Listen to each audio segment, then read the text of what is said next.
Welcome to the Loved Called Gifted podcast. This is your place to come for musings about spirituality, identity and purpose. I'm your host, Catherine Cowell.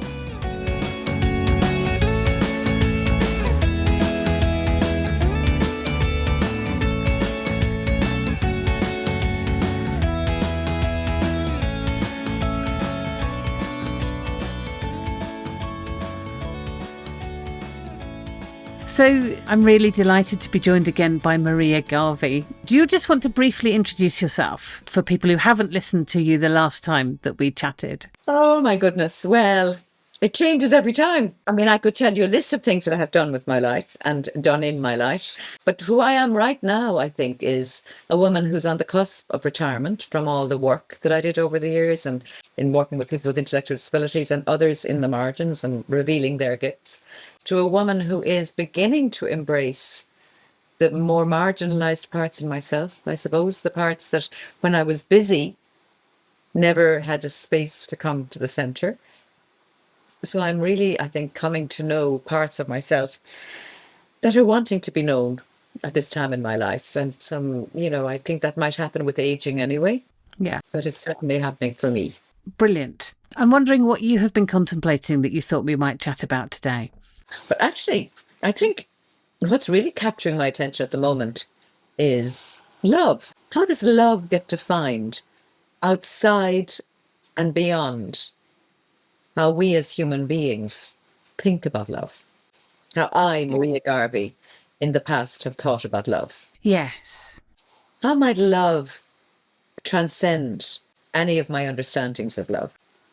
What has the unknown got to say to me about love? That which is as yet unknown. And I suppose one of the reasons that I'm drawn to that is that at the moment I have a spinal fracture that is compressing a disc. Oh dear. I've had it for over a year, which means that I live in a lot of pain a lot of the time. I also have my elbow that was replaced 3 years ago. It is really painful. So all the right side of my body is in chronic pain, really. I mean, I don't like saying out loud I live with chronic pain, but I do right now. I might not always, but I do right now. And all of my attempts to make it better or to heal it or to live with it or whatever have been in vain.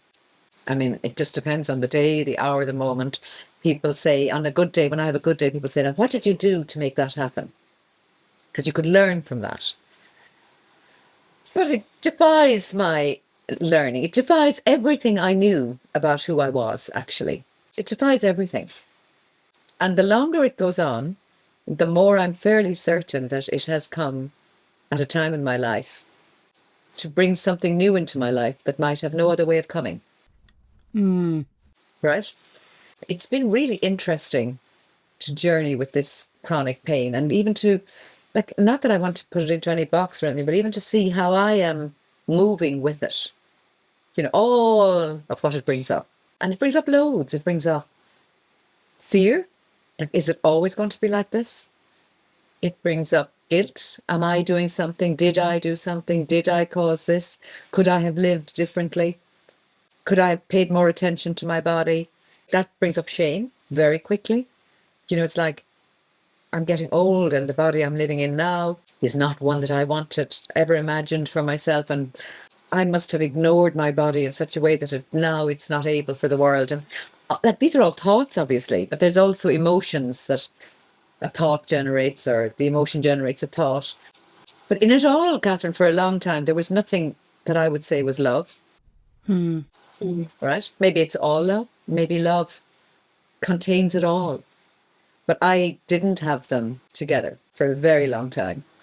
And when I look back at 2025, the entire year was taken over by pain. There were things I would normally do that I can't do anymore. I flew to France on an off chance that it would work. And while I was in France for 3 nights, I couldn't take my shoes off. I couldn't bend to take my shoes off. I slept in my clothes and my shoes, right? Because my back just didn't like the flight. And all of it is serving me in something new emerging, just very slowly emerging. I go for acupuncture once a week. And I was in a really laid low state a few weeks ago and said to him, I can't, like I've 8 months of weekly acupuncture. And do you have any idea what it's like to be riddled with pain all day long, from the moment I wake up to the moment I lie in my bed at night? Anyway, he said, well, that's probably not the way to be looking at it. And I just took umbrage and said, for God's sakes, would you just listen to me? Can you just hear what I'm saying, please? I said, I can't hear myself. I need someone else to hear me saying how hard this is. And he was a bit taken aback. And he said, I said, do you even know what it's like to live with pain all the time? Instead of giving me all your great ideas as to why I shouldn't think this way or how I'm getting better. And I just went on a rant. And then he said, I know. He said, 20 years ago, I was where you are now. And he said, my life fell apart. He said, life as it was then no longer fitted me. And it squeezed me. It was such an incredible image for me. It squeezed me to the point where I had to give up. That was really interesting. Like I thought, yeah, life as it was no longer fitted me. And it had started to squeeze me. So I had to give up.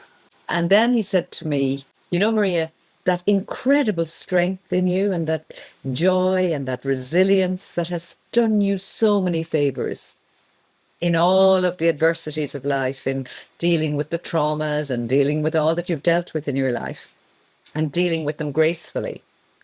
That strength and that resilience is no longer serving you. It's not serving you because it's making you stand up against the pain instead of leaning into it and just being with it and feeling the vulnerability of being in pain. Catherine, it was sobering because it's not my image of myself.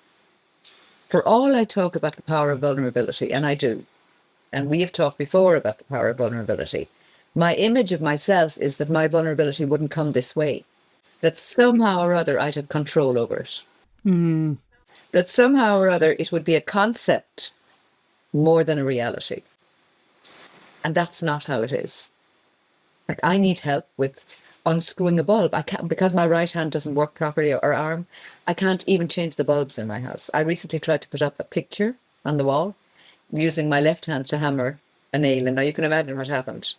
Like there's a gigantic hole in the wall because banging in a nail with your left hand and your right hand can't really hold it in place. I was banging willy-nilly. It's like my will. I can do this by my will. My will is no longer, it's not my will. I woke up this morning with the prayer in my mouth, let thy will be done, not mine. Like I finally am learning what it is to surrender to love. So rather than managing fear or controlling how I am in front of fear, or with all my learned ways of doing that, the ways that I learned along the way was to make the best of it, to look for the positive in everything, to learn from it. They were wonderful. For the time of my life that was then, they were amazing. They lasted me up till the age of 65. And then at 65, I fell one day and shattered my elbow, and with it came a shattering of the ways of being that stood me in great stead and are no longer available. And so it's a time of in between what was and that which is coming into being in some way, and kind of like living in the in-between time. Yeah, so we've talked a little bit about that before. It strikes me, Maria, that relationship with vulnerability is really interesting because actually much of your life has been about creating space for other people who are very evidently vulnerable. So that sense of vulnerability has been very real for other people, but you've not been the vulnerable one. You've been the one creating the space and for making vulnerability safe for others, I guess. Yeah. I hesitate to answer too quickly to that because I think I've been the vulnerable one, but never willing, never able, never ready to allow that to be there. It's not as black and white as that. No, it never is it? None of it is black and white. The reason I could make a space safe for anyone who has experiences vulnerability, including plants, including animals, like vulnerability is, for me, my natural state of being in the world. But over the years, I learned ways to hide, perhaps. Again, I don't even have the proper language anymore, but let's just say I learned ways to keep that which is most precious, most hidden. I absolutely believe that community is created through people who need people. I often say people who need people are the luckiest people in the world. And I've been lucky in the sense that I've been given people in my life. You know, I've been given people at a time where I didn't maybe need them as much as they needed me, at least some of them. Right?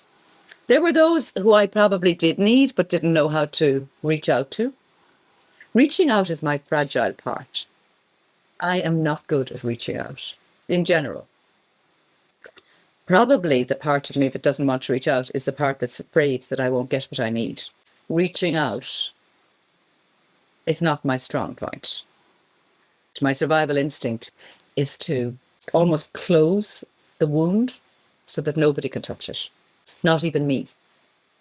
Because vulnerability has its roots in wound. And who the hell wants to be walking around like wounded? Like, I guarantee you now, what I know for certain is that I don't want to be walking around in pain. I don't want to have an arm that doesn't work. And I don't want to have a spine that, I mean, it moves you, you can hear it.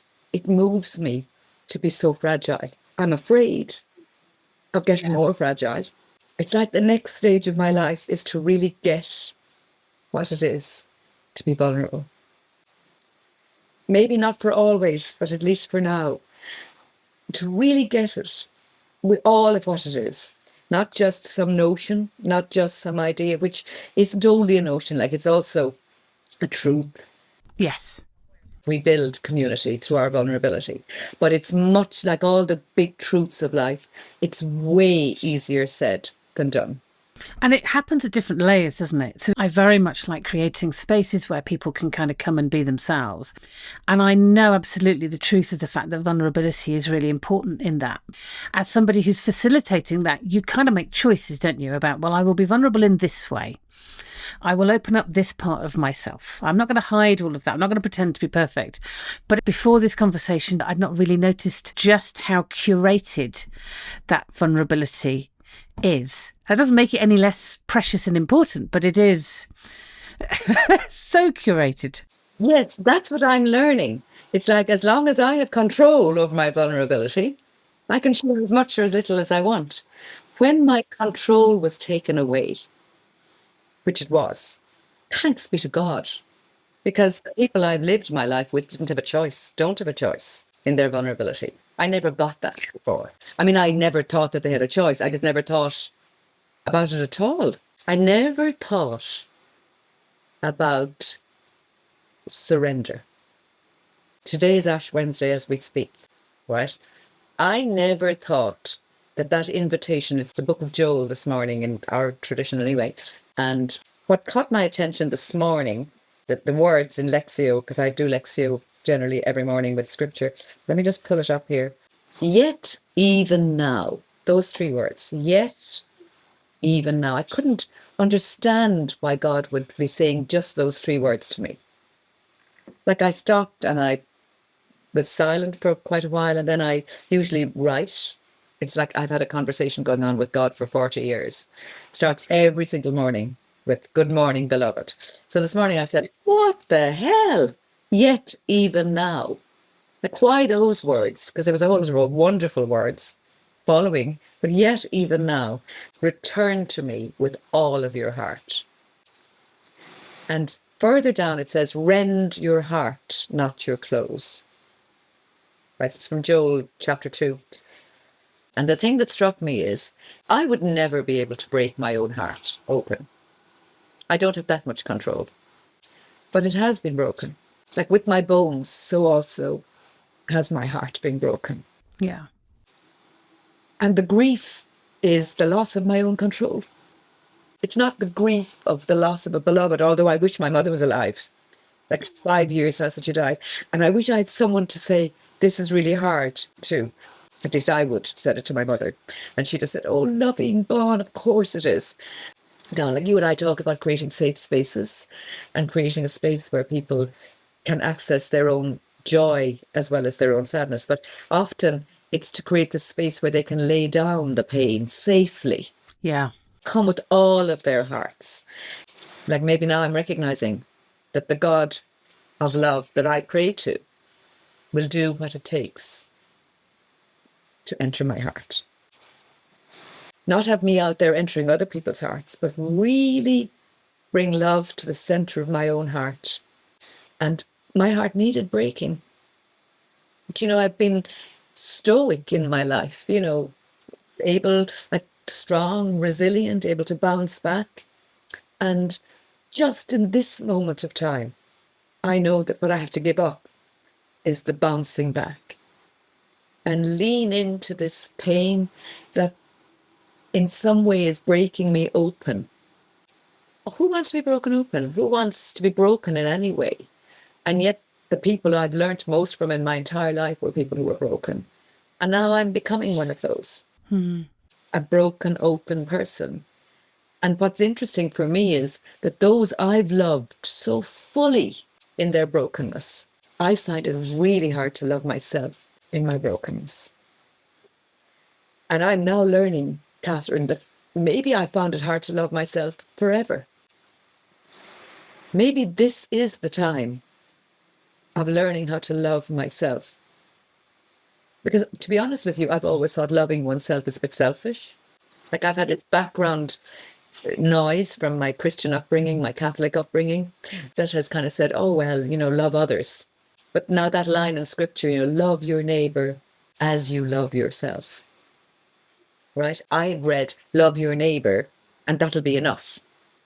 And it felt like enough, and it was wonderful, and it certainly gave me a wonderful identity in the world. Like I looked good, for sure. And it seemed like I was loved and am loved by people. But I have not allowed any of that in.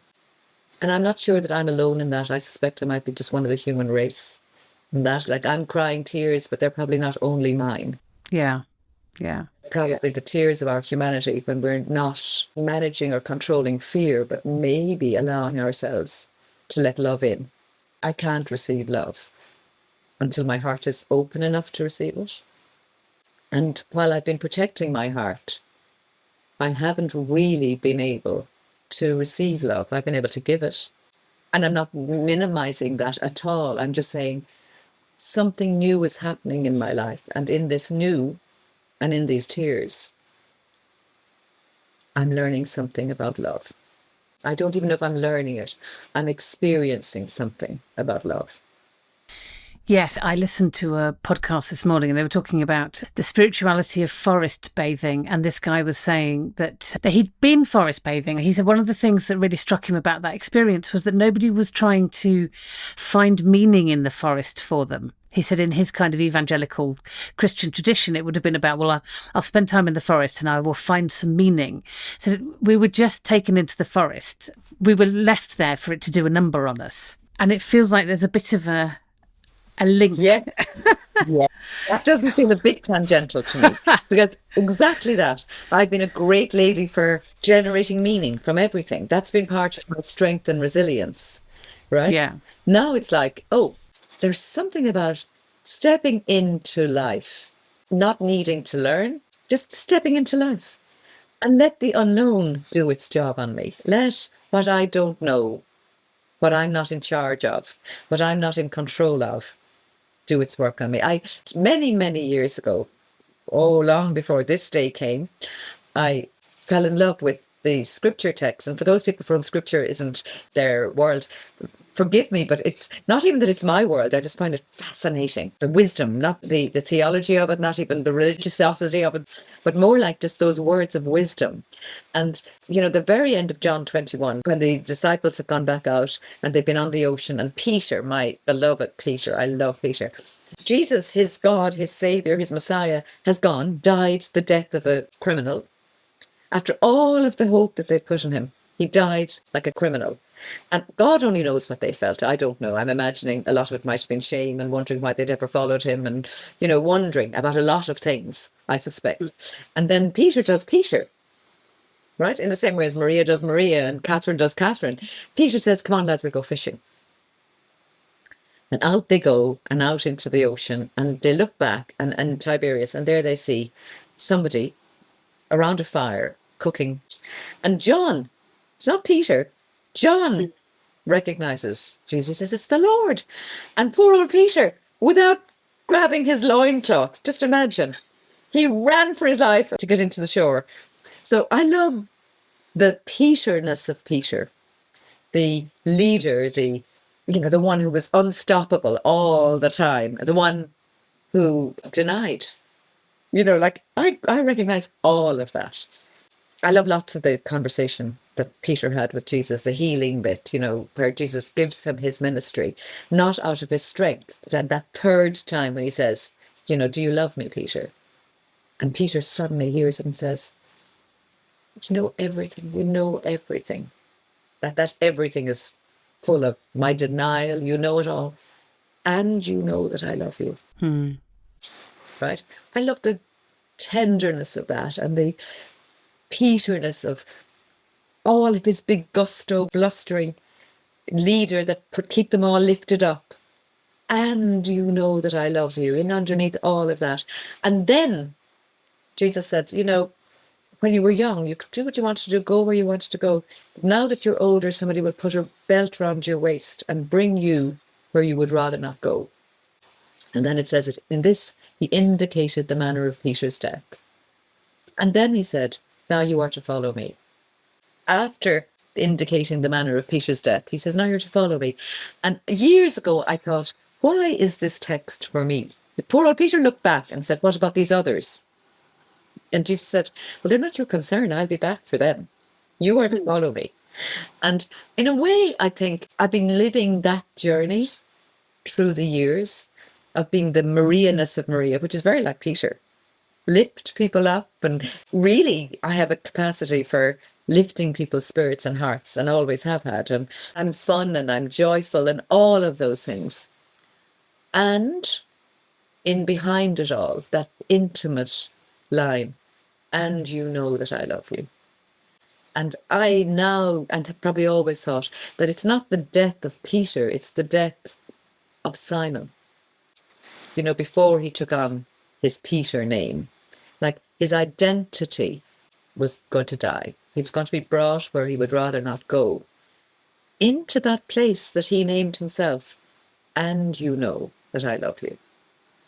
And that's not in any way taking meaning or anything, but there's a kind of a sense of, I'm learning intimacy, not because of all the great things I can do, but because I have to ask people to help me. Just simply that. I'm learning to trust that, and you know that I love you, without needing to earn it, or to prove it, or without needing to be who I was, or to know who I will be. But at each moment, and I make it sound like I'm always in need. I'm not, but I'm more in need than I ever have been in my life before. And you can hear from my tears, and I don't know how this is going to sound in a podcast, I have no idea. And I don't like crying in front of people, but I'm very moved into a kind of a tender, wet space in me, which you might call grief.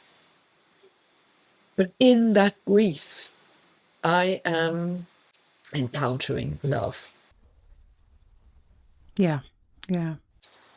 And I think when you ask me about what's on my mind at the moment, I think the reason I said rest is that is the invitation to rest into a love that's always present, that I don't have to do anything for.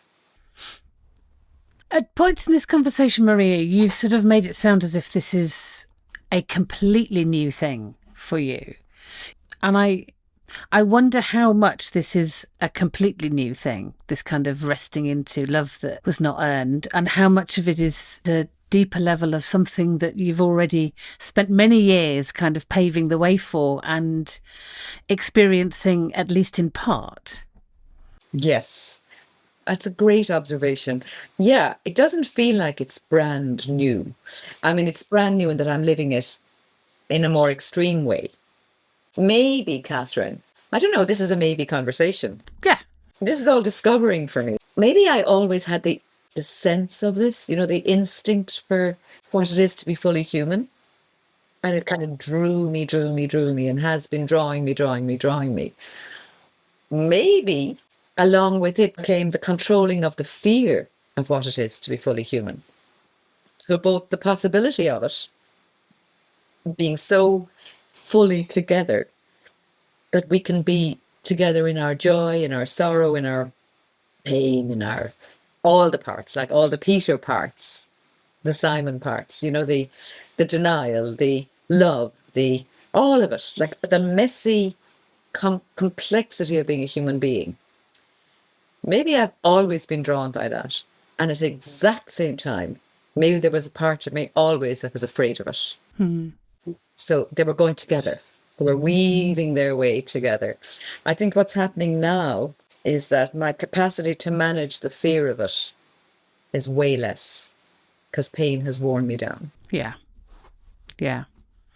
I don't have the strength or the resilience to manage the fear of it. So I live by myself.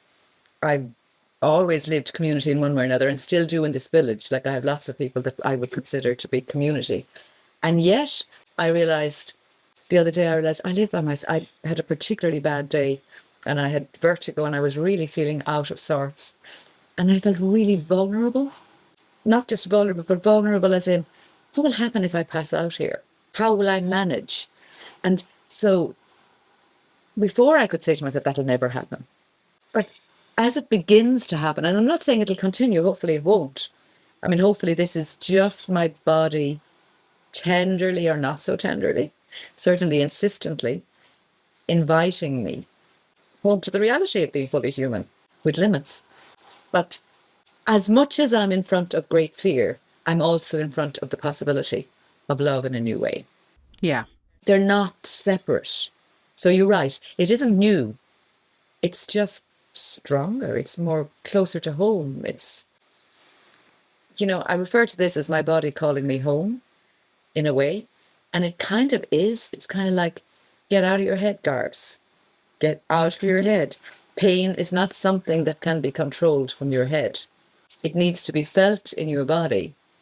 And the degree to which you allow it is the degree to which it will be healed.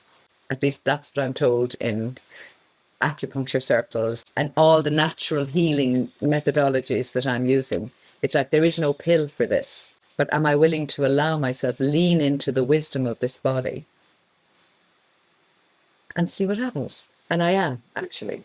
That's the one thing I like about this time is I am courageous because I'm not get back into my life as it was. Whereas what I'm doing now is sitting with it, as hard as that is for me, and trusting that it has its own wisdom. As much as I might be tearful as I talk to you, it is hard. I won't pretend it's not hard. On there are days like today's not a bad day, but on the bad days, I wouldn't even be able to talk to you. Like I wouldn't be able to do a podcast. Yeah. So I'm not going to pretend it's not hard, but I am going to say there is a quality of intimacy that's arising slowly in this.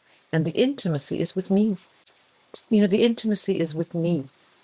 It's like not finding it elsewhere, not needing to reach out for it, but to lean in and find it here. And I said to you earlier on, I don't know if I've ever known how to love myself. We all grow up in families, we learn things along the way.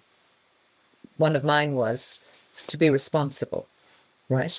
I was responsibilized, probably even before I knew love, right? So being responsible has been my love language.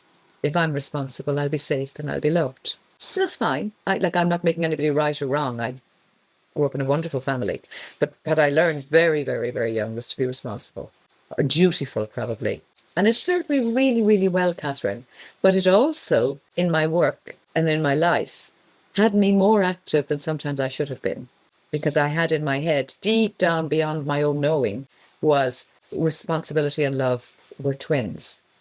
There is a grace, isn't there, in the fact that we can kind of get away with that when we're younger? Because I think many people would echo what you're describing, that sense of overriding what's happening in your body. Because when we're younger, for many of us, I think it's true that we don't have the kind of, I don't know, the emotional, the spiritual, the soul capacity to deal with the fact that we can't be responsible all the time. So we sort of have bodies that will carry us through, and then we reach this place where that's less possible. It's really interesting having this conversation with you this week because, well, over the last few months actually, but particularly this week, I have been encountering some fragility in my own body.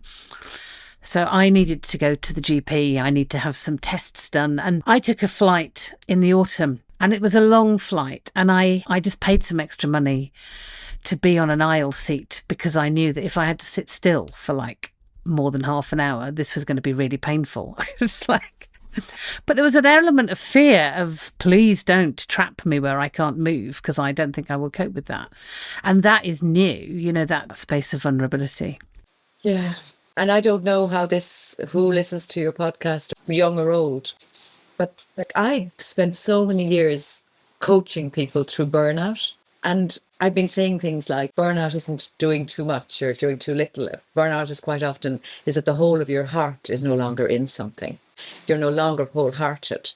Now, in order to be responsible, or in order to be in the world that I've lived in the past, not necessarily all the time, but from time to time, being good was equated with keeping my promises, fulfilling the expectations of me. And there were times where I'd lost my wholeheartedness. You can return with all of your heart. It's today's scripture text again. You know, it's not too late. The day I broke my elbow, I actually had a conversation with my financial consultant, because I work for myself, and it was the time of accounts. And she said, "Are you busy today?" And I said, "Oh yeah, I have a boss. She's unrelenting." And she said, "Who's your boss?" And I said, "I'm my own boss." I said this as a joke, Catherine. I said, "I'll tell you one thing. I am not listening to her now." I said, "I have a meeting at 1:00. I have 1 hour and the sun is shining and I'm going out for a walk." I went for a walk on a path that was isolated and away from the world. I didn't get back home for 3 more weeks. And when I came back home, I had an artificial elbow. I fell in that hour, and I've never come back to where I was before I fell. I'm not the kind of person that ascribes to God creating these awful things so that we stop. Not at all. Right? I don't believe in that at all. But I actually believe that for some odd reason, it took that for me. And it's only now, like 3 years later, that I'm actually coming into the whole of my heart. My body is saying, "No, you can't do that." Like, I have to listen to my body before I listen to my excitement. I'm somebody that's enthused by so many things in life that I can say yes to 12 things. And then once I've said yes, I will fulfill them all, because you can count on me that if I say yes, I will fulfill, without listening to whether or not I've left my heart a mile behind. I'm now doing this solely out of duty, because I am the magnificent, dutiful Maria. Anybody who'd know me would say, well, when Maria says she'll do it, she'll do it. And so my whole identity has been about a joyful, dutiful, I'm going to say daughter, woman, or a child. And that's gone. Because some days I have to say no, even if I've said yes to you a week ago. So that new intimacy with yourself that you mentioned is growing. You spoke earlier about your mother and the fact that when she was there, you would be able to tell her how difficult things were. And you described her very loving, compassionate, embracing response to that. And it sounds as if that is part of what you are needing to offer to yourself more fully than you ever have. Yes. Yes. Yes. In her absence, it means finding her interiorly. It's finding my mother in my own bones. So there are parts of my mother that I would prefer, perhaps, because duty was love. Duty was how you were meant to behave in the world. But her compassion when I would ring and upset about something, that's when her duty fell away. She never said you should pull up your socks. She'd say, "Oh, you're cratering," in this lovely Kerry accent, "Oh, God love us." And she'd say, "Oh, sure, there's days like this. Oh, sure, God help us." And you'd kind of just I mean, you just feel like you fell into this bowl that could hold it all as much as, well, that's normal. Like it normalized what can feel awful. She said, the Sacred Heart never let me down, and he never will. With this absolute faith in God that she referred to as the Sacred Heart, because she's an Irish Catholic woman. But I also want to be able to say, love never let me down, and it never will.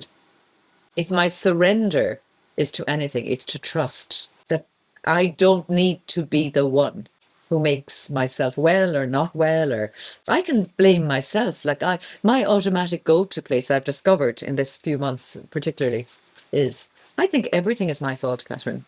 And because I think it's my fault, I think it's my duty to fix it.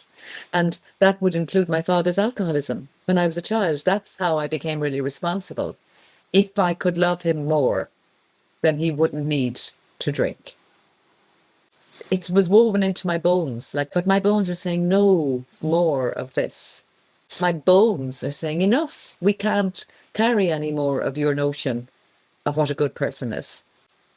If you'd said to me a few years ago, what do you say a good person is? I wouldn't have said any of this to you. I'd have given you all the concepts.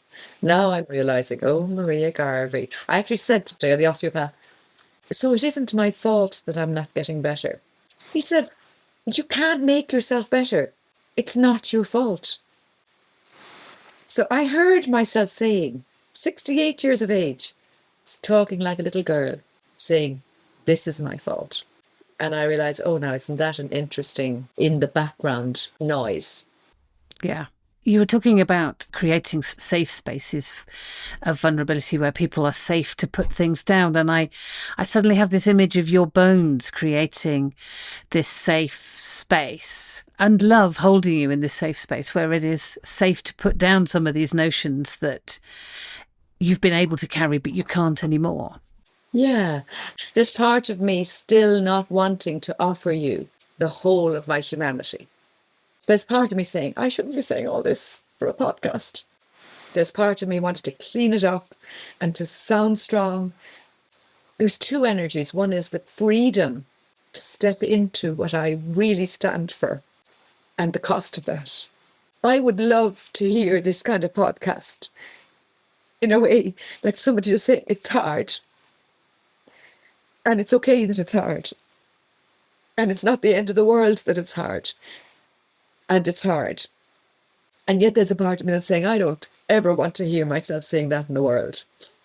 And I'm very surprised that our conversation, that I'm so open in it, actually. Like I'm thinking, is this who I'm becoming? Who I've always wanted to be? Because you said to me, this isn't new for you. And you're right, Catherine. All my life I've wanted to be this courageous. And even as I'm doing it, there's a little other voice in me saying, wow, you're leaving yourself wide open here. And maybe that's vulnerability, to be wide open. And you might not even sound wide open to somebody else. I might not sound wide open to you, but I feel wide open to me because I'm so used to protecting the parts that I don't want you to see. And in that, I'm willing to say, that must be the most human I've ever been. That we all have parts we don't want anyone to see. And they're just small, human, vulnerable little parts that everybody else knows. You're not saying something brand new in the world. You're just saying it brand new because you've never shared it. Yeah. I was thinking the other day about the power of 12-step programs, because I was talking to a group that I work with, and the group is wonderful, but human vulnerability isn't part of their imagination for the world. And I happen to say, we could offer people what 12-step programs offer people, which is a fellowship of fragile humanity and fragile humans together finding each other. And as I'm sitting here with you, I suspect I'm sitting with another fragile human just like me. Yeah. I think I couldn't have spoken as I'm speaking if I hadn't picked that up from you. Like you may be holding the space. As I look at you and speak to you, I realise I'm not alone. Yeah. And it isn't that I'm not alone, that you can fix me or make me better or help, but that I think I'm speaking to someone who knows. And I have a hunch that all of us know. Catherine, I'm stunned at how much of me has been worn away rend your heart, not your clothes. It's like, let your heart be rented open. I looked up the word rend today because it's an unusual word. I didn't quite know the meaning of it. And it means violently opened, like torn open. And that's today's scripture from Joel on Ash Wednesday. And I got to thinking, I wouldn't open my heart this way voluntarily. I prefer to be protected and to look good, when I'm feeling crap. I prefer to look good. And I no longer have much choice in that. Like, I'm leaking everywhere. I'm leaking. My tears are leaking. My pain is leaking. All of it is leaking. I am becoming who I've always said I'd love to be, but not in the ways that I thought I would. Yeah. So tell me about this love that you are encountering. Well, it's like there are two things. One is, when you live alone, it's easy to think, oh my God, I don't have a spouse, I don't have a child, Like, I have lots of stories about what love looks like in reality. But recently, I've been thinking about microdoses of love. That's my brand, really, in a way. I was coaching somebody this morning, an Israeli man who's living with Palestinians in community, and life is, doing that is huge. He was talking to me and he said, I have an image of you sitting on a beach with a coconut shell, and I have an image of you chatting to everybody who passes you. And every time you chat to them, their hearts get bigger and bigger. And I just thought, oh, what a lovely image from this young man. I've been thinking recently about love not being anything to do with the status of a relationship.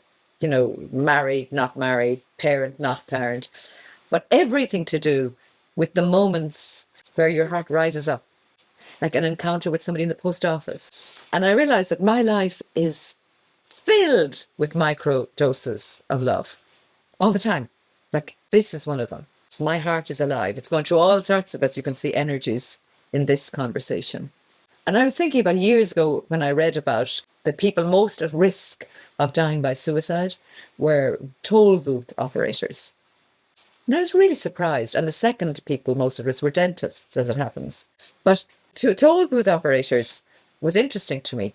So I decided that my way of intervening would be that every time I passed a toll booth, I'd give the toll booth operator a bar of chocolate. Brilliant. And thank them for being so good, right? For being so nice to me.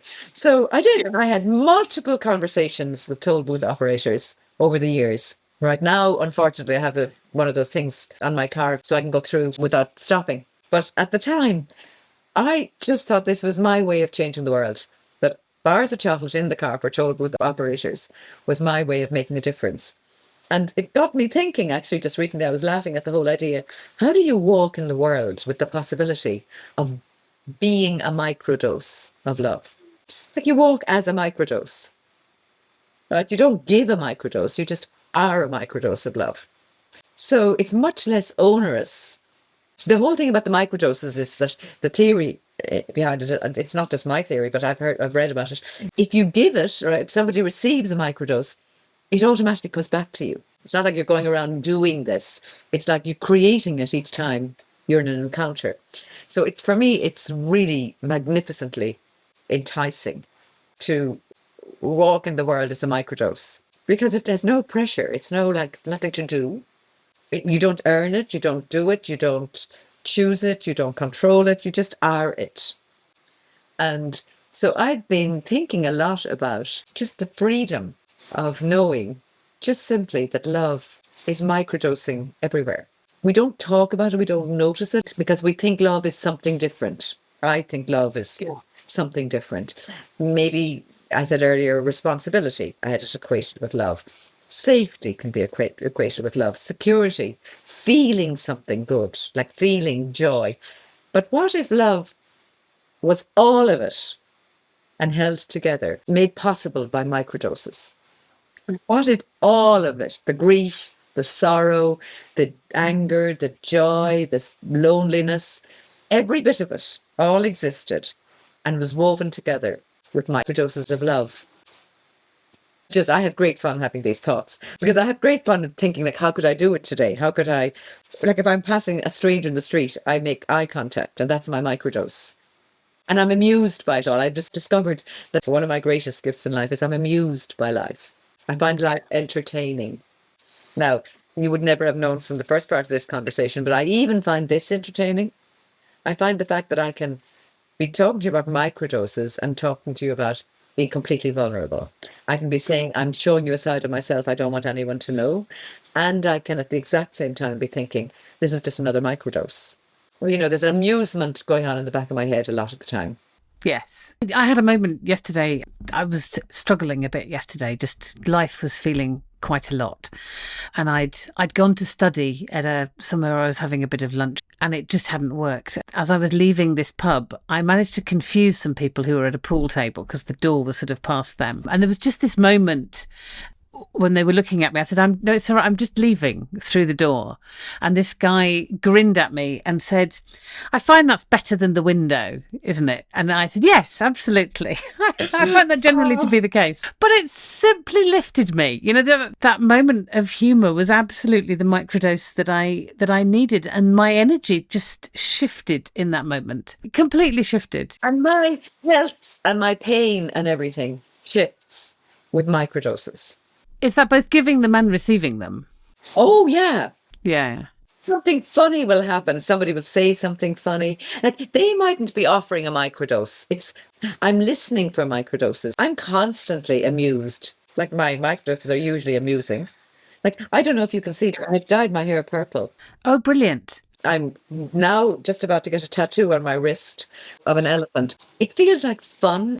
I'm actually doing the tattoo on my right arm, which is the one that's really sore. I don't know if it'll tolerate the pain, but I'm doing it because elephants, I have a close connection to elephants and always have had for years and years and years. But that really is another story. But Ganesha, the Hindu goddess, she's known as the remover of obstacles. And so when I look at it, I can say this arm is in itself the remover of obstacles. Maybe it has caused obstacles because I can't use it as well as I could, but maybe it also removes obstacles. I just want to love my arm as it is, with all that it is. And that for me is amusing. It's like, imagine having a white elephant on my wrist. Like, it feels like, oh, this is so much fun. Yeah.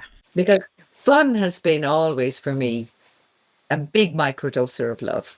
Yeah, there's a local man who is a very old man, and he's living in sheltered housing, and his name is Brendan in the village, and he comes out and sits on a seat on a sunny day and just sits. I sometimes drive down the village just to sit beside him because he's magnificent. He's a wise, magnificent man. Doesn't speak much now, speaks really slowly, walks really slowly. But I sometimes like to think that just being a companion on the bench with him, if it's as good for him as it is for me, then it's really good because I love being with him. And it's tiny, like it's a microdose. I think my life is really given by microdose, and my lack of life or loss of life, and I don't mean death, but like the loss of life, is when I start thinking that anything I do is important. Microdose, magnificent. I can be that anytime and I'm fully alive. When I think I have to be responsible for somebody else's well-being, it can drain my life, even though I don't see it happening. As we finish this, I think what you've helped me to come to see is that I'm learning in this time what really gives me life, not what gives me identity or gives me a good reputation or gives me comfort or security, but what really gives me life is the encounters where our lives rise up together. Yeah, that sense that there is love through all and in all and popping up all over the place, and we are reminded that we are held by this magnificent infinite love through what you're describing as microdoses, that we are both giving and receiving. Love is actually at work, and it's great when I can enter into the game of it, but it's not mine. I don't own it. I can't control it. I can't shape it. I can do nothing at all other than to participate. Yeah. And to do something as crazy as have bars of chocolate in the car for Tollbooth operators gives me so much. Even telling you about it, I feel my stomach tightening with joy. You know, that kind of like, oh, how crazy and how wonderful and how unexpected. And it has nothing to do with doing anything. Yeah, yeah. Probably can't take the chocolate to the dentists. They might look askance at that. Probably not. That might not be the appropriate intervention. Oh, Catherine, thank you. Thank you so much. It's been a beautiful conversation. Thank you very much. Hope you enjoyed this episode of the Loved Called Gifted podcast. If you'd like to get in touch, you can email lovedcalledgifted@gmail.com. You can find a transcript of this podcast at lovedcalledgifted.com, and that's also the place to go if you're interested in the Loved Called Gifted course, or if you'd like to find out about spiritual direction or coaching. Thank you for listening.